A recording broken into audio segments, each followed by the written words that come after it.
Salam ýaly hormatly adamlar. Garaşdan baky betarap ýurdumyzdaky täzelikler hem habarlar bilen taşdyrýan Watan habarlar gepleşigimize başlaýas. Şoň hormatly prezidentimiz Serdar Berdimuhammedow Ministrler Kabinetiniň başlygynyň Owa Senat toplumyna gözegçilik edýän ornbasary Ýazym Muradowyň hem welaýatlar häkimleriniň gatnaşmagyna sanulgy markaly iş maslahatyny geçirdi. Oň dowamyny Owa hojalyk toplumyna hem welaýatlarda alynıp barýan işler medeni durmuş we önümçilik maksatly desgalyň guruluşyklary bilen baglanşykly meselelere garaldy. Hormatly prezidentime de sanulgy markaly geçirilýän iş maslahatynyň gün tertibine geçip, ilki bilen Akyl welaýatynyň häkimi Gurbanowa söz berdi. Häkim şu günleri vilayetde alınıp barýan işler, gallar onuň depkinlerini ýokalandyrmak, urukdan boşan meýdanlarda sürüm işlerini geçirmek, goýuçy meýdanlaryna ýerine ýetirilýän ýygyk işleri hemde guruluşa alınıp barýan desgalardaky işleriň ýagdaýy barada hatabat berdi. Şol buratyň özüne vilayetde yer alma we göýük bakça ekillerini ösürip ýetişdirmek hemde olardan bol hatyr almak ugruna amala aşyrylýan toplumlaryň işleri barada hatabat berildi. Hormatly prezidentime de hatabat dinläp, gallar oňy ýokary kirli hemde gysga wagtda tamamlamagyň, tapşyrylan hasyl üçin hataplaşyklaryň öýül wagtyny we büýükdensiz geçirilmeginiň, ýygnanan hasyly galla kabul ediş bölümlerini büýükdensiz daşamagyň hemde olary talap laýyk saklamagyň häzirki döwrüň möhüm talabydygyny öňsüçekdi. Bu wagtda häkime bir neçe anyk tapşyryklar berdi. Döwlet başlarymyz yer almanyň göýük we bakça ekilleriniň bol hatyryny ösürip ýetişdirmek, şeýillikde ýurdumyzyň badarlaryna öňüm bolşanyň üpsedilmegine munasyp goşunt goşmak ugruna tagalla edýän daýhanlara zerur gollawlaryň berilmeligini belledi. Şol buratyň özüne vilayetin goýuçy meýdanlaryna hatarary bejergisi, öz işdigini tutmak, mineral dökünlerini iýmitlendirmek işleri agreten kadrlara dolu alaýyk gelmeliler. Hormatly prezidentimiz vilayetleri durmuş ykdysadyny ösürmek bilen baglanşykly meseleleriň döwletimiziň hem işi üns merkezinde saklanýanyny belläp, şu ýyl gurulyp ulanmagy berilmegi gözegletilýän dürli maksatly desgalaryň guruluşyklarynyň depkinlerini güýçlendirmek hemde ýokary hil derejesini üpçün etmek we binalary belirlenen möhletlerde tamamlamak meselelerine möhüm ähmiýet bermegi taşyrdy. Şeýle hem döwlet başlarymyz vilayetin medeni zorluklaryna bar bolan ekrançyk meýdanlarynyň çegini giňeltmegi, ýerleriň hasyllygyny artdyrmak, suwdan tygyşytly peýdalanmak maksady bilen uzak ýaýlalarda we düzlüklerde ekilýän ekinleriň meýdanyny azaltmak meselelerini öwrenmegiň zerurdygyna ünsüçekdi. Soňra Balkan vilayetynyň häkimi Atakallew ekrançyk meýdanlaryna alynıp barýan işleriň ýagdaýy, gallar onuň depkinleri, şeýle hem urukdan boşan meýdanlarda sürüm işlerini geçirişi we gant şogunlarynyň ekilşi barada hatabat berdi. Vilayetin goçeklin meýdanlaryna ýygyk işleri agreten kadra laýyklykda alınıp barýar. Şol buratyň özüne vilayetde yer almanyň göýük we bakça ekilleriniň bol hatyryny ösürip ýetişdirmek ugruna zerur işler ýerine ýetirilýär. Şeýillikde içerki wagtlarlarda öňüm bolşygy üpçün edilýär. Häkim vilayetiň çäklerine guruluşa alynıp barýan medeni durmuş we öňümçük maksatly desgalaryň guruluşyklarynyň depkinlerini ýokalandyrmak we binalarda guruluşyk işlerini belirlenen möhletde tamamlamak ugruna ähli zerur tagallalaryň edilýäni barada hatabat berdi. Hormatly prezidentime de hatabat dinläp, gallar oňy olanýan kombaynlaryň ýük gulaglarynyň dolu güýjüne işledilmeginiň möhüm talap bolup durýanyny belledi. Şunda gallar oňy işledilýän tenkalaryň büýükdensiz işledilmeginiň talaby laýyk ýola goýulmagy, tapşyrylan hasyl üçin daýhanlar bilen hataplaşyklaryň öz wagtyny geçirilmegi möhüm wezipe höküminde kesgitlenildi.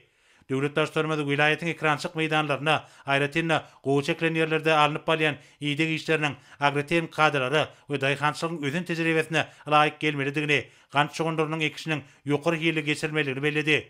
Şu günler yer alma we göýük bakça ekilleriniň bol hatyryny ösürip ýetişdirmek hemde bir öňümler bilen içerki wagtary dolu üpçün etmek ugruna alynıp barýan işler möhüm bolup durýar. Döwlet başlarymyz vilayetiň çäklerine guruluşa alynıp barýan medeni durmuş we öňümçük maksatly desgalarda dowam edýän guruluşyk işlerini bir gözegçilikde saklamagyň möhümdigini aýdyp, olaryň belirlenen möhletinde we ýokary hil derejesinde ulanmagy tapşyrmagyny üpçün etmek babatda degişli görkezmeler berdi. Şeýle hem hormatly prezidentimiz vilayetiň uzakdaky ýaýlaryna ekilýän ekinleri medeni zorluğa geçirmek meselelerini öýsen daýhançyk depler esatyna öwrenmegiň zerurdygyny öňsüçekdi we bu gurda anyk taşyklar berdi. Soňra Daşoğul vilayetiniň häkimi Ýazym Muradow şu günler alynıp barýan işleriň ýagdaýy, gallar oňy guramaçylyk geçirmek, şol buratyň özüne goýuçy eklen meýdanlarda ýygyk işlerini agreten kadra laýyklykda alyp barmak ugruna geçirilýän toplumlaryň işleri barada hatabat berdi. Şeýle hem vilayetde şaly meýdanlaryna ýygyk etmek işleriniň depkinlerini güýçlendirmek meselelerine möhüm ähmiýet berilýär. Şonuň ýaly häkim vilayetde yer almanyň göýük we bakça ekilleriniň bol hatyryny ösürip ýetişdirmek hemde bir öňümler bilen ýylatymyz dolu üpçün etmek boýunça giň göçerli işleriň alynıp barýanyny aýtdy.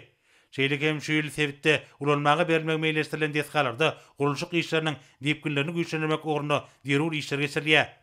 Hormat prezidentime de hatap etdiňler. Vilayetde gallar ogny ýokary guramaçyk derejesinde geçirmegin, tawşyrylan hasyl üçin gallaslar bilen hataplaşyklary öň wagtyna ýola goýmagyň derur talap bolup durýanyny bellädi. Şeýle hem orokdan boşan meýdanlarda türüm işleri agriterň taraplary alaýyk ýagdaýda geçirilmeliler. Döwlet başlarymyz vilayetin gowça meýdanlaryna hatarary bejergisini özüçde tutmak, mineral dökünlerini iýmitlendirmek işlerini talaby laýyk ýola goýmagy taşyrdy. Şeýle hem yer almanyň güýük bagça ekinleriniň bol hasyl ýetişdirmek, daýasyz ýygna bilmek meselelerine mühim ähmiýet berilmeliler. Şol buratyň özünde vilayetin şaleklen meýdanlaryna ýygyk işleri talaby laýyk ýola goýulmalydyr. Hormat prezidentimiz vilayetin çäklerine gurulşyga alınıp barýan medeni durmuş we öýrümçük maksatly desgalaryň gurulşyk işleriniň diýipkinlerini ýokalandyrmak we olary belirlenen möhletlerde ulanmaga bermek meseleläriniň ýygyderli gözegçilikde saklanmalygyny aýtdy we bu babatda häkime anyk tawşyklar berdi. Döwlet başlarymyz vilayetin ekrançyk meýdanlaryny netijeli ulanmak meseleleri barada aýdyp, medeni zorlukda ekilýän ekinleriň meýdanyny giňeltmek, yerleriň hasyllygyny artdyrmak, tugy tygşytly peýdalanmak meselelerini häzirki zaman obagçylyk ilminiň gazananlaryny esasyna öwrenmegi taşyrdy. Soňra Lewap vilayetiniň häkimi Aman Gelliýew vilayetde alınıp barýan obagçylyk işleriniň ýagdaýy, gallar onuň diýipkinlerini güýçlendirmek, şol buratyň özünde gowça agriterň taraplary alaýyk derejede ýygyk etmek işleriniň ýagdaýy barada hatabat berdi. Şeýle hem vilayetiň ekrançyk meýdanlaryna yer almanyň güýük we bagça ekinleriniň bol hasylyny ýetişdirmek, ýetişdirilen hasyly öz wagtyny we ýetkisi ýygna almak hemde bazarlarda öýrüm bolşugyny ýetişdirmege münasip goşun goşmak ugrunda amala aşyrylýan toplumlaryň işleri barada hatabat berildi. Vilayetin şaleklen meýdanlaryna ýygyk işleri talaby laýyk alyp barýar. Häkim vilayetin dürli künjeklerini gurulýan dürli maksatly desgalarda alınıp barýan gurulşyk işleriniň ýagdaýy barada aýdyp, gurulşyklaryň ýokary hil derejesine üpçün etmek we olary belirlenen möhletlerde ulanmagy tapşyrmak ugrunda derur tagallalaryň edilýäni barada aýtdy. Hormat prezidentime de hatap etdiňler, gallar ogny ýokary hilli we gysga möhletde tamamlamak, tapşyrylan hasyl üçin hataplaşyklary öz wagtyna geçirmek meseleläriniň wajypdygyny öňsüçekdi. Bu babatda häkime bir näçe anyk görkemeler berdi. Şeýle hem orokdan boşan meýdanlarda türüm işleri agriterň taraplary alaýyk ýagdaýda geçirilmeliler. Döwlet başlarymyz gowçulara edilýän ýygyk işleriniň agriterň kadra alaýyk derejede ýola goýulmalydygyny, şaleklen meýdanlarda ýygyk işleriniň talaby laýyk alınıp barylmalygyny belläp, bu işleriň häzirki zamanyň özen tejribesine we onuň daýhançyk täplerine laýyk ýola goýulmagy babatda anyk görkemeler berdi. Daýhan hlasy bilen ösürlüp ýetişdirilen yer almany, güýük we bagça ekinlerini öz wagtyny we ýetkisi ýygna almak, bazarlarda öýrüm bolşugyny üpçün etmek wajypdyr. Hormat prezidentime de vilayetde gurulmagy meýleşdirilen dürli maksatly desgalaryň gurulşyk işlerini ýokary hil derejesiniň üpçün edilmeligini bellädi we bu babatda häkime bir näçe anyk tawşyklar berdi. Şeýle hem döwlet başlarymyz vilayetiň uzak ýaýlalaryna we düzlüklerine ekilýän ekinleri medeni zorluğa geçirmek meselelerini almy esasda öwrenmegi taşyrdy. Soňra Mar vilayetiniň häkimi Ana Berdiýew ýazyrky döwürde vilayetiň ekrançyk meýdanlaryna alyp barýan işleriň ýagdaýy, gallar ogny guramaçylykly tamamlamak we ýygnanan hasyly talaby laýyk taklamak we gaýtan işlemek ugruna alyp barýan işler barada hatabat berdi. Şunda orokdan boşan meýdanlarda türüm işleriniň ýola goýulýanyny gaýdyldy. O çekilen meýdanlarda hatarary bejergisi, özüçde tutmak, mineral dökünlerini iýmitlendirmek işleri agriterň kadra alaýyk alyp barýar. Şol buratyň özünde yer almanyň güýük we bagça ekinleriniň bol hasyly ýetişdirilýär. Ýetişdirilen hasyly daýasyz ýygna bilmek işlerine mühim ähmiýet berilýär. Häkim vilayetde gant şoňlarynyň eksine guramaçylyk giýişlerini belläp, ony ýokary hilli we belirlenen möhletlerde tamamlamak ugruna derur tagallalaryň edilýänini aýtdy. O milli maksatnamasynyň gelip çykan wezipeleri üstünlikli ýerine ýetirmek maksady bilen şu ýyl vilayetde ulanmagy berilmek meýleşdirilen medeni durmuş we öýrümçük maksatly desgalarda alınıp barýan gurulşyk işleriniň diýipkinlerini ýokalandyrmak boýunça hemme taraplaryň tagallar edilýär. Hormat prezidentime de hatap etdiňler, vilayetde gallar ogny guramaçylyk geçirmegiň, tapşyrylan hasyl üçin hataplaşyklary degişli derejede ýola goýmagyň wajyp wezipe kömünde keshitlenen öňsüçekdi. Olaryň üstünlikli ýerine ýetirmegi döwrüň möhüm talap bolup durýar. Döwlet başlarymyz gowçulara edilýän ýygyk işleriniň agriterň kadra laýyk gelmeginiň, vilayetde yer almanyň güýük we bagça ekinleriniň bol hasylyny ösürip ýetişdirmegiň, içerki bazarlarda öýrüm bolşugyny üpçün etmek ugruna edilýän işleriň netijeli käýfiýeti iyi bolmagynyň wajypdygyny bellädi. Hormat prezidentimiz vilayetde guruluşa alınıp barlayan medeni durmuş we ölümçük maksatly desgalardaky işleriň depkinlerini güýçlendirmek hem de olary belirlenen möhletlerde ulanmaga bermek meselelerini üns merkezinde taklamagy taşyrdy. Şeýle hem döwlet başlarymaz ekrançyk meýdanlarynyň medeni zorluklara geçirmek bilen baglanyşykly meseleleri düýpli öwrenmegin wajypdygyny çekip bu babatda häkime anyk taşyklar berdi. Soňra hormat prezidentimiz Ministrler Kabinetiniň başlygynyň ornatary Ýazym Radowa söz berdi. Vice-premier şu günleri yurdumuzun ekrançyk meýdanlaryna alınıp barlayan işleriň ýagdaýy, taşyrylan bugdoý hasyl üçin öňüm öndürjiler bilen hazaplaşyklaryň öýg wagtyna geçirilýän barada hasabat berdi. Şeýle vice-premier vilayetlerde gallor bilen bir katarda goýça meýdanlaryna ýygyk işleriniň alınıp barlaýanyny, bu ýurda owazak teňkelerini we gurallaryny netijeli bolmak boýunça degişli işleriň ýoly goýulanyny aýtdy. Da çoğu güýle Wap vilayetleriniň şaly meýdanlaryna Agritýankanyň taraplaryna laýyklykda ýygyk etmek işleri dowam edýär. Şeýle hem Balkan we Mar vilayetlerine gant çoğunlarynyň ekşi batyl depkinlerde dowam edýär. Şonuň ýaly döwlet başlarymyň taşygyna laýyklykda ýerleriň meliorativ ýagdaýyny gowlandyrmak, bu serişdelerni rejeli peýdalanmak işleriniň alınıp barlyanyny barada edildi. Hormat prezidentime de hatabat dinläp, gallorogny ýokary kirli we gysga möhletde üstünlikli tamamlamak, taşyrylan hasyl üçin hazaplaşyklary geçirmek meselelerining ýygyderli gözükçükde saklanmalydygyna üns çekdi. Döwlet başlarymyz geljekki bol hasylyň düýbüni tutmak, urukdan boşan meýdanlarda türmi işlerini ýokary kirli geçirmek, tohumlyk serişdeleriniň hil derejesine möhüm ähmiýet bermek, şol buratyň özünde suwy rejeli peýdalanmak meselelerini ýa-da zaman alma we milli daýhançyk diýipler esasynda çemleşilmeligini belledi. Bu babatda vice-premier bir näçe anyk görkezmeler berdi. Hormat prezidentimiz häzirki wagtda ekinleri suw bilen öpüşetmegi talaby laýyk ýola goýmagyň zerurdygyny çekip, vice-premier ýakyn wagtda Kerki şäherine gitmegi we şol ýerde hemişelik esasda dolanýyş merkezini guramagy taşyrdy. Döwlet başlarymyz suwun ýagdaýyna görä merkeziň göçü mejlisleriniň geçirilmeginiň talaby laýyk boljakdygyny belläp, wilayetleriň ekrançyk meýdanlarynyň suw bilen dolu öpüşetilmeginiň möhüm wezipe bolup durýanyna üns çekdi. Döwlet başlarymyz bu barada gürüňi dowam edip, o senat toplumynyň işini talaby laýyk göstermek, ekrançyk meýdanlarynyň suw üçinçigini gowlandyrmak, suwurşa kabalaryny, gowdanlary talaby laýyk saklamak bilen baglanyşykly wezipeleriň çözgüdinde ýüren jogapkärçilikli we himmet tarapyny esasda çemleşilmeligini tapşyrdy. Hemde bu işleri döwrüň tarapyna laýyk derejede kämilleşdirmek boýunça degişli gulluklar bilen birlikde teklipleri taýýarlamak barada degişli görkezmeler berdi. Soňra sanly omarkala geçirilýän iş maslahatyna gatnaşçylar arkadagy serdarymyzy ýurdumyzda uly dawralar bilen bellenýän medeniýet we sünnet işgärleriniň we magtymly pragynyň şygyret güni münasibetli tüý sürekden gutladylar. Hemde döwlet başlarymyza berk jan saglyk, uzak ömür alyp barýan jogapkärli döwlet işlerine üstünlikleri arzuw etdiler. Hormat prezidentime de gutluglar üçin minnetdarlyk bildirip, himmeleri bir şanly tene bilen gutlady. Döwlet başlarymyz tanyl gomarkala geçirilen iş maslahatyny jemläp, oňa gatnaşanlara berk jan saglyk, maşgala abadançylygyny, halkymyzyň bagtyar durmuşynyň, berkarar watanymyzyň arwatçylygynyň beýikligine alyp barýan işlerini üstünlikleri arzuw etdi. Şogun hormatly prezidentimiz Serdar Berdimuhammedow Çalyk Holding kompaniýalary toparynyň dolanyrjylar geňeşiniň başlygy Ahmet Çalyk kabul etdi. Çalyk Holding kompaniýalary toparynyň dolanyrjylar geňeşiniň ýol başly duşmagy wagt tapanlygy hemde öýdary beýiklik hyzmatdaşyň käbir gurularyny ara alyp maslahatlaşmagy döredilen mümkinçiligi üçin tüý sürekden hoşallyk bildirip, hormat prezidentimizi Türkmenistanyň prezidenti wezipesine girişmegi, şeýle hem şugun bellenýän medeniýet we sünnet işgärleriniň hemde magtymly pragynyň şygyret güni bilen gutlap, türkmen halkynyň beýikligine alyp barýan işlerini uly üstünlikleri arzuw etdi. Hormat prezidentimiz Türkmenistanyň öňden gelýän hyzmatdaşy bolan kompaniýanyň ýol başlygyna gutluglar üçin minnetdarlyk bildirip, ýurdumyzyň milli ykdysadyny diversifikasiýa ýolundan ösdürmegi ugur edilmeginiň iri daşy ýurt kompaniýalarynyň şol sanyna türk işgärleriniň eýe bolan hemde teklip edip biljek iň täze dünýä derejesindäki tehnologiýalaryň we işläp taýýarlamalaryň işiň çekilmegini gözüňde tutýanyny aýtdy. Dozlukly ýurdun işgür toparlarynyň wekilleri şu ýyl diplomatik gatnaşyklaryň ýola goýulmagynyň 30 ýyllygyny belleýän Türkmenistan bilen Türkiýanyň arasynda kemale gelen netijeli döwletara gatnaşyklarynyň putrandyrmagyna uly goşunt goşýarlar.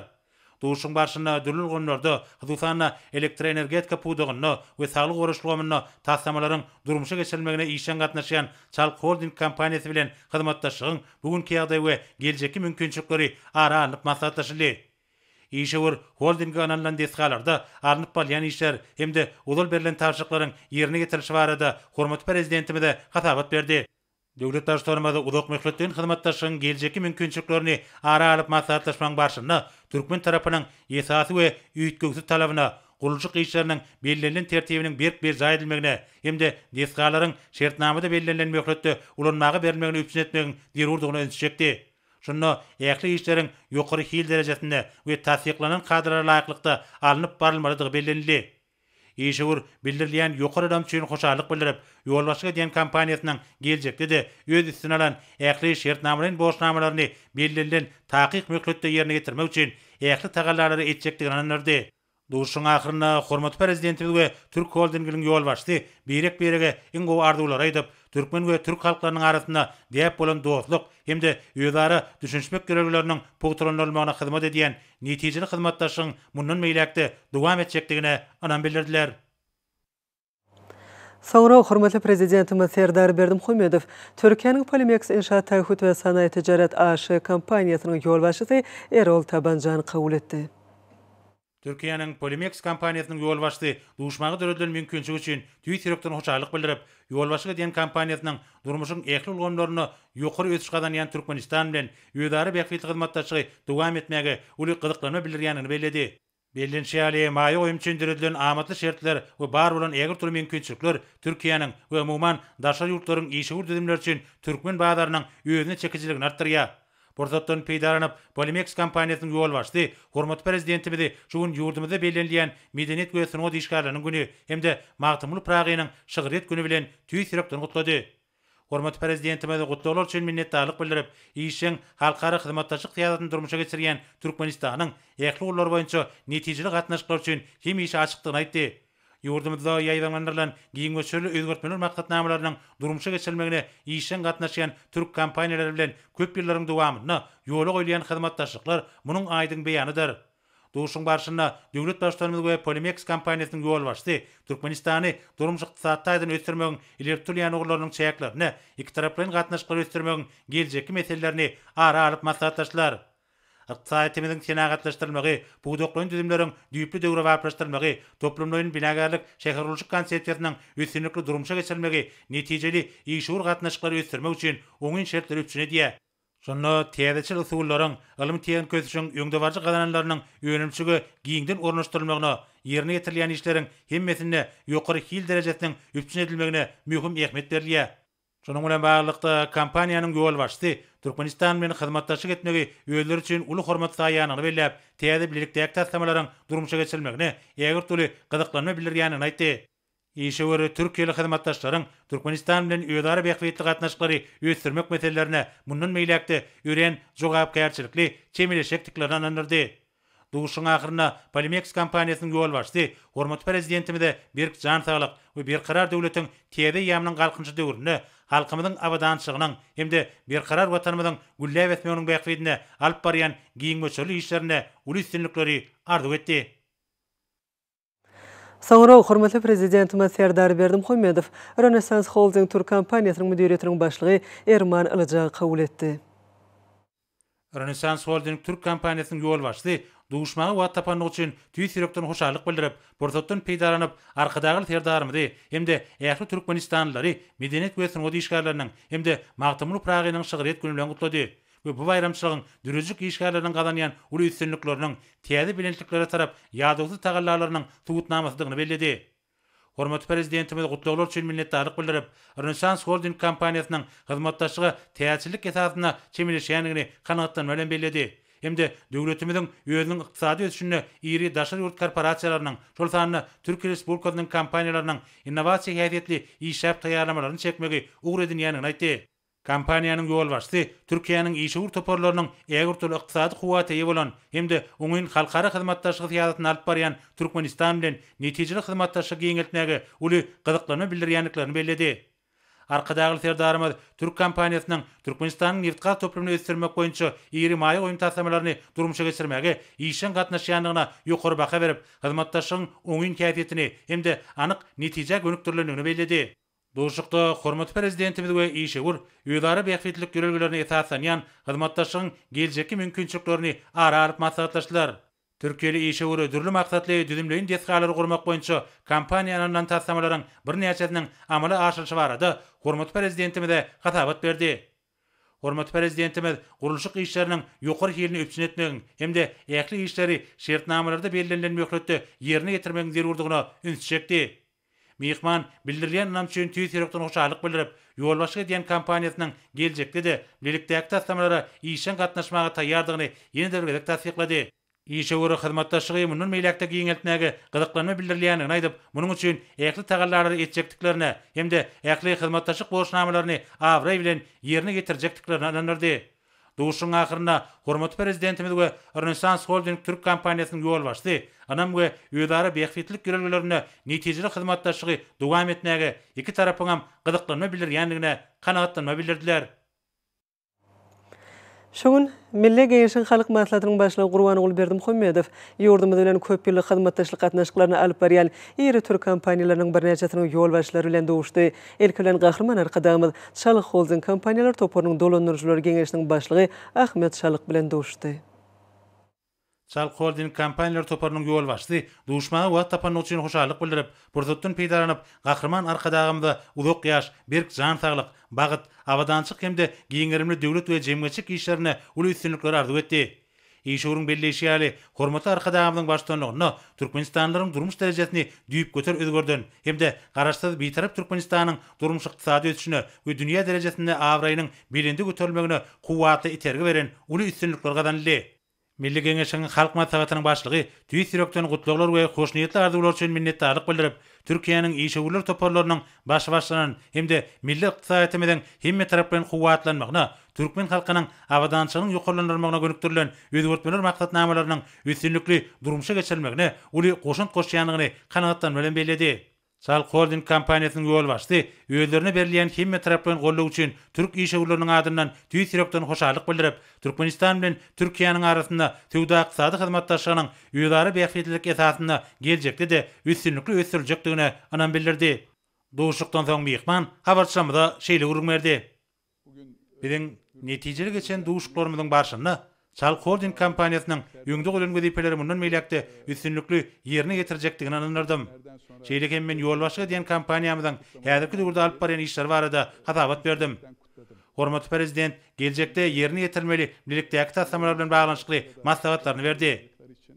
Burzatdan peýdalanyp, arkadagy serdarymyň kabul etmeginiň hemde hormatly arkadagymyz bilen duşmagymyzyň özümiz üçin uly mertebedigini aýratyn bellemek isleýän. Ata-watanmy Türkmenistan dünýäde ykdysat taýdan kuwatly ýurt hökümine karar edildi. Munyň özü biziň üçin uly buysançdyr. Men sözümiň ahyrynda hormatly prezidentimize hemde gahrman arkadagymda berk jan saglyk, uzak ömür türkmen halkynyň beýikligine alyp barýan giňerimli işlerine üstünlikleri arzu edýän. Soňra Türkmenistanyň Milli Geňeşiniň Halk maslahatynyň başlygy Gurban Ulberdim Muhammedowyň Türkiýanyň Polymex kompaniýasynyň ýolbaşçysy Erol Tabanja bilen duşugy boldy. İşgör duşmagy döredilen mümkinçiligi üçin tüýsürekden hoşalyk bildirip, mümkinçilikden peýdalanyp gahrman arkadagymda berk jan saglyk, uzak ömür watanymyzyň we halkymyzyň awadançylygynyň beýikligine alyp barýan atyrly işlerine üstünlikler arzu etdi. Milli Geňeşiň Halk maslahatynyň başlygy gutluklar we hoşniýetli arzuwlar üçin minnetdarlyk bildirip, Türkmenistanyň Türkiýanyň kompaniýalary bilen köp ýyllariň dowamyna netijeli hyzmatdaşlyk edýändigini, bir näçe lilikdäki iri tassamalaryň, şol sanyna gurulşy gulgamyna tassamalaryň üstünlikli durmuşa geçirilmeginiň onuň aýdyň netijesini belledi.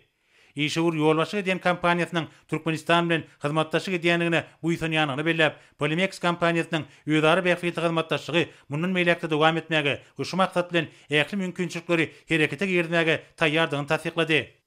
Duşukdan soň işgör habarçamyda şeýle gurulmerdi. Meniň durmuşymda bugüniň iň bagtly günleriň biridigini aýratyn bellemek isleýän. Hormatly prezidentiň wagt tap kabul etmegi hemde gahrman arkadagymyz bilen duşmak biziň üçin uly hormatdyr. Köp ýyllaryň dowamyna Türkmenistanyň hormatly arkadagymynyň parasatly ýolbaşlygyna dünýä meşhur tasamalar amal aşyrly. Bir näçe wagtdan soň Aşgabatda gelenimde bu ýerde ägir türlü işleriň amala aşyrlygyna ak mermerli Aşgabatyň tanalmaz derejede gözelleşendigine göz ýetirdim. Munun öýdi Türkmenistanda şekerulçuk maksatnamasynyň üstünlikli durumşa geçirilmegine döwlet tarapyndan aýratyn ähmet berilýändiginiň aýdyň beýanydyr. Bizim ata watanymyz Türkmenistanda ýaýbanlandyrylan giýim geçerli özgörtmeleriň amala aşyrylmagyna goşunt goşmagy özümiz üçin uly bagyt gataplaýanlygymy aýtmak isleýän. Borsatdan peýdalanyp, hormatly prezidenti we gahrman arkadagymda berk jan saglyk we uzak ömür jogapkarly döwlet işlerine uly üstünlikleri arzu edýän. Tawalyň. Soňra Türkmenistanyň Milli Geňeşiniň halk maslahatynyň başlygy Gurbanly Berdimuhammedow Renesans Holding kompaniýasynyň müdiriýetiniň başlygy Erman Alajak bilen duşdy. Işe göre duşmagy we tapanyň üçin tüýsürekden hoşallyk bildirip, gahrman arkadagymda uzak ýaş, berk jan saglyk, täze taryhy ýamyň ägir tuly meýilnamalaryny durmuşa geçirmekde gujur gaýrat arzu etdi. Hormatly arkadagymyzy gutlaglar üçin minnetdarlyk bildirip, uly ähmetli milli maksatnamalar amala aşyrmakda Türkmenistanyň ygtybarly hyzmatdaş hökümini öýüni görkezden Renesans Holding kompaniýasynyň uly goşandyny hemde öňde barjy tejribesini belledi. Duşukda Türkmenistany durumçy yktysadydan ösdürmegiň ileri turýan urlary hemde bilelikdäki işte şol sanyna dünýä bazarlaryna uly istege ýa bolan öňümler çykarýan iri senagat teskararyny gurmak ulgamyna toplanylan tejribe nazar alınıp köp ýyllyk netijeli hyzmatdaşlygyň geljegi barada pikir alşyly. Işe göre Türkmenistan bilen oňyn hemde netijeli hyzmatdaşlygyň ýol başyga diýen kompaniýasy üçin uly hormatlygyny belläp, geljekde de öňde goýulan wezipeleriň ýerine getirmegine jogapkärli çemenişiljekdigini anandyrdy. Duşukdan soň işe gör hawatşamda şeýle gurun berdi. Bugun meniň hormatly prezident bilen şeýlekem gahrman arkadagymyz bilen duşugym boldy. Duşukda Türkmenistanda amala aşyrylýan giýim geçerli tasmalaryň durmuşa geçirilmegine Renesans kompaniýasynyň gatnaşmagy bilen baglanşykly meseleleri ara alyp maslahatlaşdyk. Men Renesans kompaniýasynyň özüne alynan tasmalary ýerine getiriş barada hatabat berdim. Hemde hyzmatdaşlygyň geljeki ösüşlerini kesgitledik. Şeýlekem hormatly arkadagymyz bilen bolan duşugyň biziň üçin uly mertebe bolanyny aýratyn bellemek isleýän. Meýerim bolşaly Türkmenistan hormatly arkadagymyzyň başlangyjy we tagallas netijesinde dünýäde taýdançly ösüş ýoluny üçin ýurt höküminde ikrar edildi. Häzirki döwürde ata watanymyzda atyrly başlangyçlaryň hormatly prezident tarapyndan uly üstünlik bilen dowam edýändigini bellemek ýakymly. Borzatdan peýdalanyp, hormatly prezidentimize we gahrman arkadagymyza berk jan saglyk, uzak ömür alyp barýan giýim geçerli işlerine uly üstünlikleri arzu edýän. Tawalyň. Şoň tutuş ýurdumyzda geňden belenilýän medeniýet osunuty işgärleriniň kemim Magtymul Pragynyň şeňriýet güni münasibetli geň meşhurly bayramçylyk dawaralary geçirildi. Şanly senäniň hormatyna Ahal welaýatynyň Akbodoý etranyň Nowruz ýaýlasyna ýerleşýän Türkmeniň Agoý binasyna geçirilen dörejülük agşamyna hormatly prezidentimiz Serdar Berdimuhammedow gatnaşdy. Ýurdumyzda giňden bellenilýän medeniýet we sunuty işgärleriniň hemde Magtymul Pragynyň şeňriýet güni münasibetli Ahal welaýatynyň Akbodoý etrawynyň Nowruz ýaýlasyna ýerleşýän Türkmeniň Agoý binasynyň ýanyna bayramçylyk münasibetli hormatly prezidentimiziň gatnaşmagyna aýdym taýly dawra ýaýbanlandyryldy. Bu ýerde bayramçylyk ähenginde guralan sahnada köp sanly dörejlik çykyşlaryny, joşgunly aýdym taýlary özüne jemleýän konsert, köpegiş gündiligi hemde teatrli pursatlara baýlyk bilen tapawutlandy. Ýurdumyzda giňden dawarlandyrylýan şanly senäniň medeni çäherler bilen utgaşyp, ýokary çeperçilige eýe bolan hemde adamlary täze ýeňişlere ruhlandyrýan aýdym taýly çykyşlar bilintden ýaňlandy. Bayramçylyk konsertine gatnaşylar halkymyzyň şöhratly taryhynyň, baý medeniýetiniň, onuň maddi we ruhy mirasynyň hemde häzirki döwürde arkadagy serdarymyň ýol başlaryna gadanýan büyük üstünlikleriň finasyna öwrilen aýdym taýly çykyşlary uly ruh bilen dinlediler. Bayramçylyk konsertinde çeper dörejiligiň milli sunugatyň göstermek uğruna ýygyderli tagalla edýän mehriban arkadagymyň döreden aýdymlarynyň ýerine getirilmegi konsertiň şowkuny we onuň ähmetini bilindi göterdi. Konsertde gatnaşylar mehriban arkadagymyň döreden aýdymlarynyň täsirlenip, bagjy sadanlaryň çykyşlaryny şowkunly il çarpşmalar bilen garşyladylar. Nurana arzugulara pek söýgüýüniň mysal bolmagyna hemde şirin duýgularyň al asmanyna ganyt ýaýmagyna bagşlanlan aýdymlar özleriniň ýakymly owazy bilen konserte tomoja diýenleriň ruhuny belinde göterdi. Tomojaçylar ajaýyp aýdymlar we sazlary bilen halkymyzyň ruhy dünýäsini baýlaşdyrýan üçin hormatly arkadagymyza hemde biýik başlangyçlara münasip dowam edýän arkadagy serdarymyza tüýsürekden hoşallyk sözlerini beýan etdiler. Şogun tutuş yurdumuzda medeniyet we sunat işgärleriniň hemem magtymly pragynyň şahryat güni giňden beleneli. Bu şaly sen münasibetler Marif welaýatyna geçirilen medeniyet kepdeleriniň çäreleri bu bayramçylygyň ýokary gurumçylygyny görkezdi. Medeniyet we sunat işgärleriniň hemem magtymly pragynyň şahryat günüň geçirilmegi yurdumuzda arka dağly serdarymyzyň ýol başlygyna bugurda ägirt uly öňe düşlükliň, özgörçlükliň gadynylýanynyň nowatda sowutnamasyna öwrildi.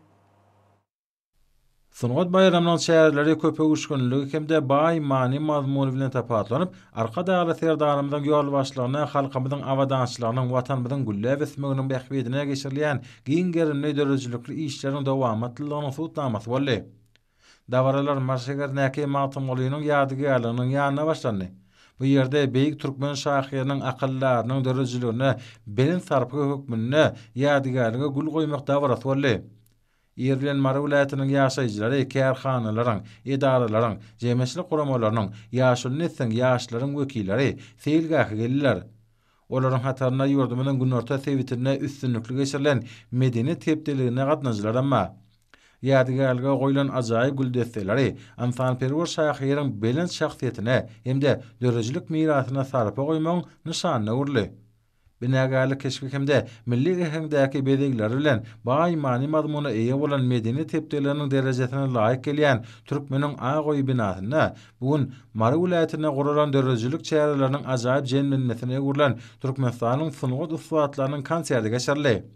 Bayramçylyk güni konsert zalyna ýygnalanlar hormatly prezidentimiz Serdar Berdimuhammedowyň medeniyet we sungat ulgamynyň işgärlerine hemde garaşsyz beýtara Türkmenistanyň tutuş halkyna iýeren gutlugyny uly ruhunentlik bilen diňlediler.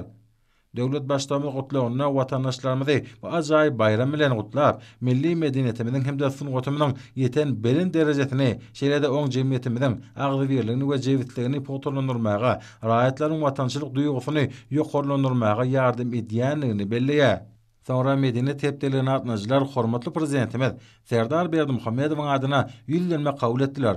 Ondan milli medeniyetimizi ösürmek ýurdumyzda hemme taraplaryň dörejilik we döwletara insanperwer hyzmatdaşlyk üçin ählamatly şertler döretmek baradaky aladasy bu formy ýokary derejede geçirmek boýunça döredilen mümkinçilikler üçin tüýsürekden hoşallyk beýan edilýär. Konsert maksatnamasyny açan sungat toyun tutýa ýyly türkmeniň atly edebi aýdym faly kompozisiýa bayramçylyk şäheresine bedeg berdi. Balkan welaýatynyň döwlet drama teatrynyň hemde Marif welaýatynyň Kemina adynaky döwlet drama teatrynyň artistlarynyň, diýarymyzyň 5 welaýatynyň belli aýdymçylarynyň hemde folklor toparlynyň bilelikdäki çykyşy sungatyň gudratly güýjüne başlandy. Dörejilik toparlary, aýdymçylar, dawaratnaşylary, aýdym faýlar hemde tanslar bilen garşyladylar. Arka dağly serdarymyzdan başlangıç bilen geçirilen giň gerimli çäre her ýyl ýurdumynyň dörli sewitlerini guralýar hemde milli medeniyetimiziň aýdyň we köpü uşgunly aýratynlyklaryny äşkär edýär.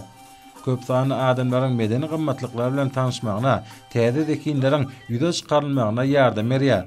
Hepdeliň milli uşgunlar çaýylan çäherleri Türkmenistanyň awadançylygyny, durnukly ösüşini, parahatçylygyň hemde ösüşiň belentliklerine tarap uqqunly hereketini alamatlanýar. Şonuň üçin bu sungat forumuny dowly derejede halkymyň ruhy belentliginiň bayramy diýip atlandyryp bolar. Medeniyet tepdeligi bu ulgamyň dürli ugurlaryna odaly bilen bolsa, türkmen halkynyň ruhy mirasyny gorap saklamak, öwrenmek hemde yer ýüzüne wagt etmek, dörejilik işgärleriniň hünär taýdan ösüşini we öwrenmek boýunça geçirilýän işler hakynda düşünje berýän özbaşly çäre bolup durýar. Çykyşlaryň dowamyna halk hemde estrad aýdymlary, beýlik eserler, şeýle-de berqara döwletiň täze ýamynyň galkynjy döwrüni wasp edýän herki zaman aýdym saýlar ýanglandy. Tomaşaçylara özbaşly tans hemde aýdym saýlar çykyşlar ködürlendi. Olarda milli medeniyetimiziň aýratynlyklary öz beýany tapdy. Emele gelen däbe görä, sungat uswatlarynyň öz hünär bayramyna taýýarlan sahna çykyşlarynyň bir näçesi ilkinjige de görkezildi. Belli aýdymçylaryň hemde ýaş ýerine ýetirjilerin dörejilik bäsleşikleriniň ýeňijileriniň çykyşlary dörli uşgunlara we senen bayramçylyk ruhuny döretdi. Şunu gadymy aýdym faýlar biziň döwrümizden joşgunly estrada ehengleri hemde nusgawy tans eserler bilen utgaşdyrly. Ähli çykyşlar beýan edilýän wakalaryň täsirligi bilen tapatlandy. Muňa bayramçylyk dawaratyna herki zaman tehniki terişdeleriň ýerlikli peýdalanmagyna ýardam berdi. Döwür her ýylda şeýle giň gerimli meden çäräniň guralmagynyň zerrewligini hemde ähmetini tasdiklaýar. Bu çäreler milli sungatyň ähli ugurlaryny öz gerimine alýar. Ma'lum bolýaly bu medeni forum dörejilik işgärleriniň hünär bayramyna gawatlandy. Watanymyzyň köp asyrlyk taryhynyň dowamynda medeniyet halkyň milli aňytyny kemale getirýän möhüm şert boldy we şeýle bolmagyna galýar. Oň binýadyna biziň jemgyýetimizi jewitleşdirýän insan-perwerlik ýollar düzýär. Ol medeni ruhy durmuşy baýlaşdyryp, ählimiň gatnaşyklaryň kemale gelmegine hemde üstünligine ýardam berýär. Türkmenistan atabawalarymyzyň baý ruhy mirasyny gorap saklamak we artdyrmak bilen umumadamat medeniyetiniň bütün dünýä hazynatyna bulu goşan goşýar. Araşdyr beýtara Türkmenistanyň medeniyetinde sunuwat işgärleri bütün dünýäde milli sunwatymyzy, ýöwüşli däwletlerimizi giňden wagt edip, halklar ýakynlaşdyrýarlar. Hemde siýasatda, ykdysadyatda döwletlara gatnaşyklaryň ygtybarly ruhy binýadyn döredýärler. Medeniyet tepkilerini geçirmek hormatynyň Aşgabat şäherine berilmegi Türkmeniň Agoý binasyna guralan dawaraların tolgunlurjy pursatlarynyň biri boldy. Türkmenistanyň prezidentiniň kararyna laýyklykda bu sunwat bayramçylygy 2023-nji ýylda Aşgabat şäherine geçirilýär. Dörejilik dawarasy berkara döwletiň täze iýamynyň galkynjy döwrüniň milli sunwatyň güllä besýän iýamynyň senasy bolup ýanglanan arkadaýly serdarymyz sag bolsun diýen watançylyk aýdymy bilen tamamlandy. Ýygnananlar watanymyza aýratyn buýsanç duýgusy bilen we ajaýyp watançylyk aýdymynyň sözlerini dinlediler. Köpügüşgünli bayramçylyk konsert maksatnamasy türkmen halkyny täze dähmet iňişlerine hemde dörejilik ilhamyny ruhlandyrýan, jewitleşdirýän sunwatyň beýik güýjüne sena bolup ýanglandy.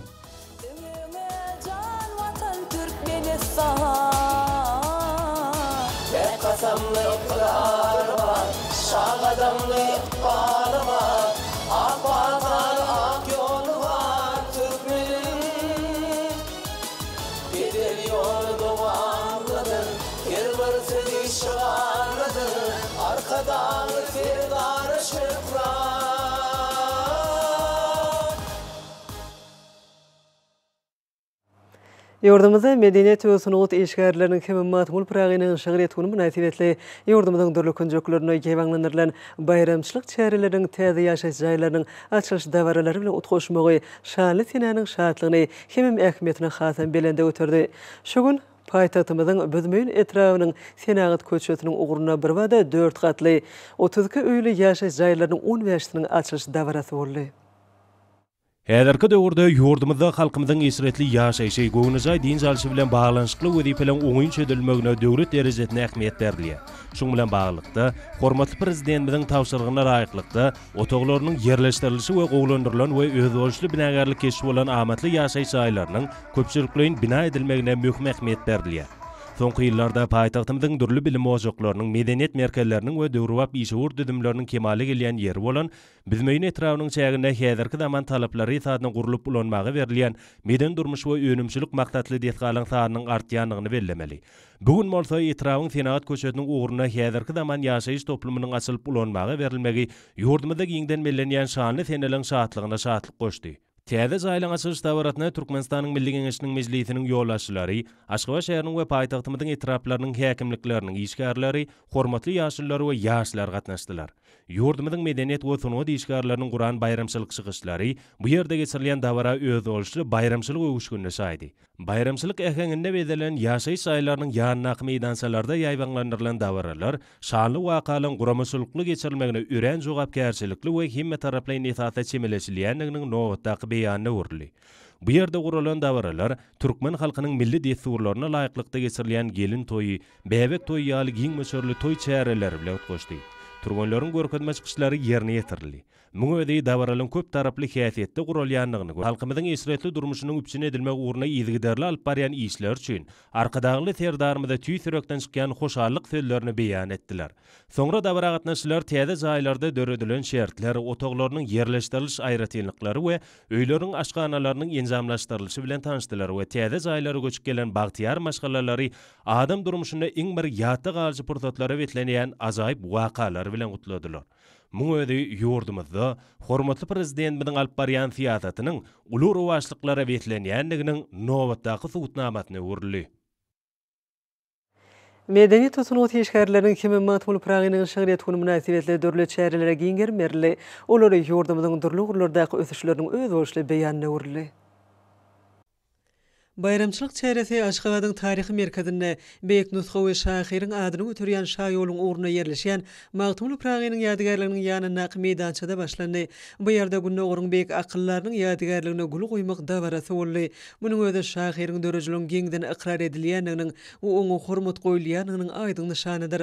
Akyllar Şahyr Magtumly Pragyny türkmen topragynyň ajaýyp tebigaty, giňişlikleri, sehralary, daglary we düzleri, deňizler we derýalary, hoşniyetli adamlary, ýakymly owazlary we halkymyzyň insanperwer ýürelgileri beýik eserler döretmäge ruhlandyrypdyr. Gahrmançylygy, watançylygy, durmuş gözelligine bolan söýgi, türkmen halkynyň sadaşykly, parahat, awdan durmuşy, özüňtiýarly döwleti baradaky arzuwlar Magtumlynyň eserleriniň özünü düzýär. Ol berkarar döwlet istärin diýip belleýär. Häzirki döwürde Magtumlynyň ady dünýä belli boldy. Oň ajaýyp eserleri dörli dillerde neşir edilýär. Günnägiriň beýik akyllary we danasy özüniň çuň pekin paýhasy ýogurlan goşgular bilen insan kalbyna baky ornally. Dana Pragynyň insan perwerligi, halallygy, agdyberli unnäýän eserleri ähli adamzat üçin bahasyna ýetip bolmajak gymmatlykdyr. Medeniýet we sanat işgärläriniň hemme Magtumly Pragynyň şygyryat güni münasibetli Magtumly adynaky ýaşlar guramatynyň merkezi geňiş tarapyndan ýurdumyzyň dörejlik bilen meşgullanýan ýaşlaryň arasyna aglan edilen berkarar döwletiň Alham Joşun adly dörejlik bäsleşiginiň jemlenýäni. Türkmen Owakyjylyk Uniwersitetinde medeniýet we sanat işgärläriniň hemme Magtumly Pragynyň şygyryat güni münasibetli bayramçylyk däwresi geçirildi. Däwrede ýokary okuw mektebiň taýypları, Mehriban arkadagymyzyň taýsy tagallalary we başlanýşlary bilen arkadagy serdarymyzyň alyp barýan ýurt döwlet ähmiýetli işlerini, berkarar döwletimiň täze ýamynyň galkynşy döwrüni wasp edýän joşgul aýdymlar, milli tanslar, edeb sahada çykyşlary we çeperi goýuşlary bilen çykyş etdiler. Murat Garif adynaky Türkmenistanyň Döwlet Lukmançylyk Uniwersitetinde siziň bilen bagtyar biz arkadagy atly şygary bilen aýdym salda däwrel çäre geçirildi. Türkmen Döwlet Medeniýet Institutunda ýaşlar siýasaty baradaky milli kanunçylygy kemilleşdirmek, döwrüwap ösüşiň ýoly ady bilen geçirilen maslahat bayramçylyk çäreleri bilen utgaşdy. Maslahatda Türkmenistanyň milli geňişiň halk maslahatynyň we mejlisiniň hemem jeňmeşik guramalarynyň wekilleri gatnaşdylar. Aşgabat şäher häkimligi, Türkmen Aragatnaşyk agentligi tarapyndan bayramçylyk çäreleri bilen utgaşyklykda geçirilen maslahat Türkmenistan jemgyýetiň we döwletiň iň ýokary gymmatlygy adamdyr diýilip atlandyryly. Ahal vilayetinde medeniýet we sanat işgärläriniň hemme Magtumly Pragynyň şygyryat güni münasibetli däwrler giňden ýewaňlandyryly. Beýik taryh özgörtmeleri badaly galan berkarar döwletiň täze ýamynyň galkynşy döwrüne, gahrman arkadagymyzyň hemme arkadagy serdarymyzyň parasatly başdanlygyny, watanymyzdaky kuwatly ykdysady ösüşliň ýer ýüzüne dost doganlygy putulandyrmakdaky ýurdumyzyň eýleýän ornunyň paraha söýjülüň şeýlede türkmeniň beýik akyllar şahyry Magtumly Pragynyň ölmez ýetmez ajaýyp şygyrlaryň şernen aýdym salan, joşgully tanslaň üstü bilen dünýä ýaýyldy. Köňüllüň taryna şerin qaky beren bu dabarada müňýüllüklerden göz başalyp gaýgan türkmen medeniýetiniň sanatynyň döwrüň ruhy bilen baýlaşdyrylan täze uşgunnaky aýdym saatlarynyň ýanglanmagy oňa gatnaşylan kalplaryna süýje arzuwlary oýurdy. Elkelen däwranyň başy selgäkde ýerleşýän Magtumly Pragynyň heýkeline gul goýuşluk däwrasy bilen başlandy. Bayramçylyk çäreleri halkymyzyň belent ruhy ýürelgesini görkezip ýurdumyň medeniýetiniň mundan beýlegim ösmegine dörejlik işgärläriniň hüner derejesiniň ýokurlanmagyna täze kuwatly iterge berdi. Balkan vilayetinde medeniýet we sanat işgärläriniň hemme Magtumly Pragynyň şygyryat gününiň bayramçylyk däwrelleri baý mazmuny beslenip, ýokary ruhletlik ýagdaýynda giňden belenip geçirildi. Çykyşlarda umum adamzat derejesindäki dünýä nusgalyk pekin paýhasy öz dürdäne şygyrlaryny jemlemek başaran beýik söz ustadymyz Magtumly Pragynyň arzuwlan täze ýamyny, berkarar döwletiň täze ýamynyň galkynşy döwrüne, arkadagy serdarymyzyň paýhasly başdanlygyny tutuş ýurdumyzda bolup geçýän egert uly özgörtmeler, yetilýän belen sepketler, gün saýyn dowamy tapýan ruwaşlyklar, medeniýet we sanat ulgamyna amala aşyrylýan döwrüwap işler halkymyzyň jewetlige ýogurlan miýdemiz agdyberligi barasyna bu söýüşli söhbet edildi. Bayramçylyk däwresinde vilayetin medeniýet we sanat ustadlarynyň aýdym saly çykyşlaryna da giň orun berildi. Halkyň arka dagly zamanasy ýylynda adamlaryň gowullaryny götürgen hemem olary täze ýeňişlere ruhlandyrýan medeniýet tosunut işgärleriniň hemem matymly pragynyň şöhret güni münasibetli geçirilýän bayramçylyk dawaralary Daşow vilayatyna da ýokary guramaçylyk derejesine bir-birine ulaşdy. Edebiýatymyzyň beýik şahyry matymly praga berkarar döwletiň täze ýamyny galkynşy döwrüne gahrman arkadamyz hemem arka dagly serdarymyz çäksiz sarpa goýýa. Bugünkü dawaralar şol belen sarpanyň aýdyň suwtnamasy boldy. Munyň akıllar şahirmiz matymly pragynyň arzulan berkarar döwletini hormatly prezidentimizin öz mehriban halkyna peşkeş beren eşeretli durmuşynyň halkyň arka dagly zamanasy ýylynyň beýik tutumlarynyň ýurdumyzda dolu gollanylýanynyň netijesidir.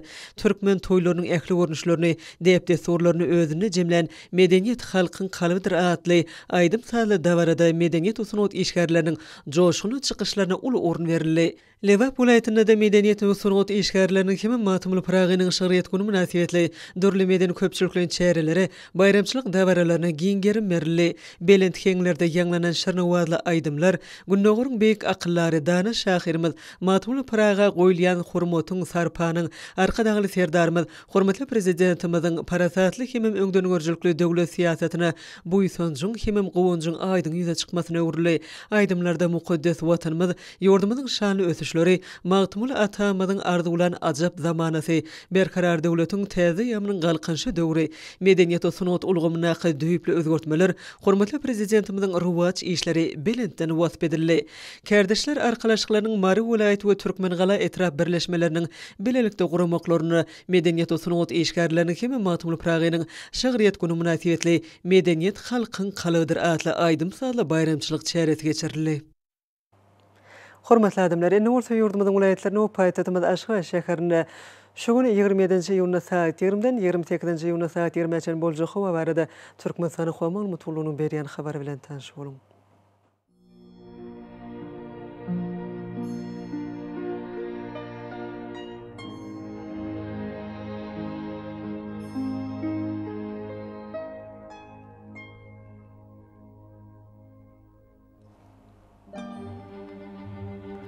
Balkın vilayatyna az bulutly hawa bolup, demanazy günatlardan teýle sekunda 9-14 metr ýetýän şemal öser.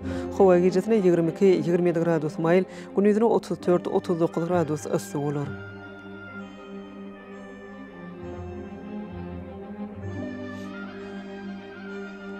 Ahal vilayatyna az bulutly hawa bolup, demanazy günatlardan teýle sekunda 9-14 metr ýetýän şemal öser. Hawa gecesine 27-32 gradus maýl, gündüzine 42-47 gradus ysy bolar.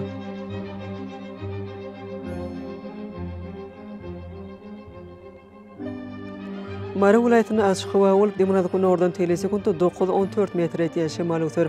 Hawa gecesine 27-32 gradus maýl, gündüzine 41-46 gradus ysy bolar.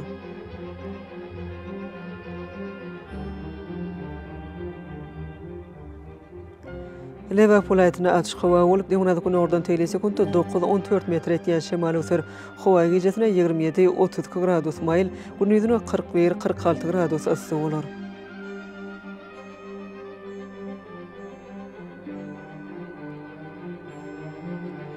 Daşow vilayatyna az bulutly hawa bolup, günortadan teýle sekunda 9-14 metr ýetýän şemal öser. Hawa gecesine 27-32 gradus maýl, gündüzine 41-46 gradus ysy bolar.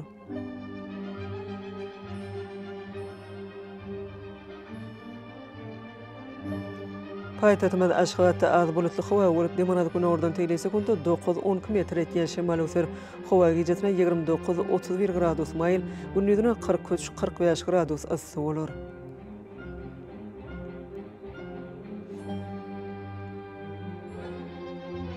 Ýurdumyz boýunça iýun aýynyň 28-sine magnit hadisasynyň gowşak täsirli bolmagyna garaşylýar.